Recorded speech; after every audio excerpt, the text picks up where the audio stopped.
Hello viewers, আজকের প্রশ্ন হলো পাকিস্তানের দুই অংশের মধ্যকার বৈষম্য এবং পূর্ব বাংলায় পশ্চিম পাকিস্তানের অভ্যন্তরীণ উপনিবেশিক শাসন অবসানের লক্ষ্যে আওয়ামী লীগ ঘোষিত কর্মসূচি হচ্ছে ৬ দফা।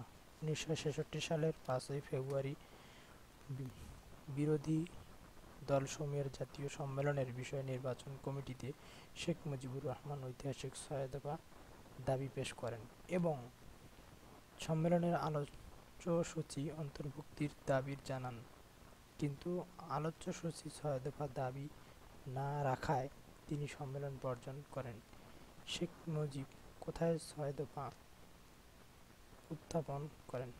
প্রশ্নটি হচ্ছে, শেখ মুজিব কোথায় ৬ দফা দাবি উত্থাপন করেন? বন্ধুরা, আমি আজকে আপনাদের লাইভ দেখাবো যে কোথায় প্রশ্ন আছে। আমি প্রশ্ন খুঁজে বের করছি। আপনারা অবশ্যই আমার চ্যানেলটি সাবস্ক্রাইব করবেন এবং আপনি অবশ্যই একটি লাইক দিবেন, লাইক দিয়ে শেয়ার করবেন আমার ভিডিওটি।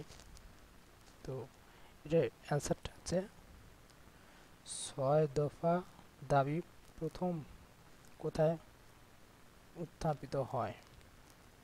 উত্থাপন লাহোরে। দেখছেন বি নম্বর অপশনে অ্যান্সার দেওয়া আছে। ৬ দফা আন্দোলন বাংলাদেশের একটি ঐতিহাসিক গুরুত্বপূর্ণ রাজনৈতিক ঘটনা। ১৯৫ ও ৬ ফেব্রুয়ারি লাহোরে অনুষ্ঠিত বিরোধী রাজনৈতিক দলের সম্মেলন আওয়ামী লীগের পক্ষ থেকে শেখ মুজিবুর রহমান পূর্ব পাকিস্তানের স্বায়ত্তশাসন প্রতিষ্ঠিত ৬ দফা দাবি পেশ করেন। আনুষ্ঠানিকভাবে ৬ দফা উত্থাপন করা হয় লাহোরে প্রস্তাবের সাথে মিল রেখে ২৬শে মার্চ। বন্ধুরা, বুঝতেই পারতেছেন যে লাহোরে সঠিক উচ্চারণ হচ্ছে লাহোরে। তাহলে অবশ্যই আমি লাহোরে দিয়ে আমার প্রশ্নের অ্যান্সারটি সাবমিট করে দিলাম। আপনি লাইভ দেখতে পারলেন। তো আমি আমার অ্যান্সারটি দিয়ে দিছি। বন্ধুরা, অবশ্যই ভিডিওটি দেখে সাবস্ক্রাইব করতে ভুলবেন না। Thank you so much.